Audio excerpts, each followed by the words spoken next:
এটা আমার first blog, তোমরা দেখো, দেখে বলো কেমন লাগে। পুরোটা অবশ্যই দেখবে। দেখো আমি নতুন ভিডিওর কোনো শ্যুট করতে যাচ্ছি, তোমরা দেখতে থাকো কি ভিডিও শ্যুট। আর হচ্ছে ওয়েদারটা দেখো কিরকম খারাপ হয়ে গেল, তারপরে আমি তো আবার ফোনে শ্যুট করি। তো চলো তোমরা দেখতে থাকো। আর আয়ুষী দিয়ে যে শ্যুটটা করেছিল সেমই আমরা চেষ্টা করেছি করার। তো দেখো এই জায়গাটা খুবই হাস্যকর হচ্ছিল। তো আমাদের ওয়েদারটা খুবই সুন্দর ছিল, তো ধানক্ষেত চারিপাশে, তোমাদেরকে সেটাও দেখিয়ে দিচ্ছি। জায়গাটা প্রীতি আর আয়ুষী যে মানে ড্রোনে করেছিল সেটা আমরা আবার এভাবে করেছি। জায়গাটা খুব খারাপ আসছিল, অন্ধকার অন্ধকার আসছিল, তবু এভাবেই করেছি। আর আবার এই জায়গাটা আমি করে দিয়েছি, খুব সুন্দর আসছিল ওয়েদারটা। আমি ভেবেছিলাম যে এটা আমি একটা কোনো বাড়ির টালি থাকবে ওরকম টাইপের জায়গায় শ্যুট করব, তো ওরকম টাইপের জায়গা পাচ্ছিলামই না। তো নদীর সাইডে আমাদের এদিকে তো একটা এরকম বাড়ি পেলাম, তো আমরা ওখানেই শ্যুটটা করলাম। ওয়েদার তো একবার মানে অন্ধকার হচ্ছে, একবার আলো হচ্ছে, তো আমার ফোনে শ্যুট করতে গেলে না এর একটু সমস্যা ফেস করতে হয়।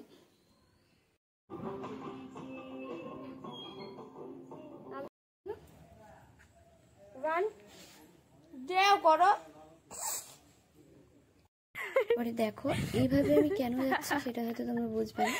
এটা হচ্ছে বলে দিচ্ছি, এটা হচ্ছে জঙ্গলের ভয়, মানে লতা পাতা আমাদের থেকে এতটাই বেড়েছে, মানে আমি লাফিয়ে লাফিয়ে যাচ্ছিলাম।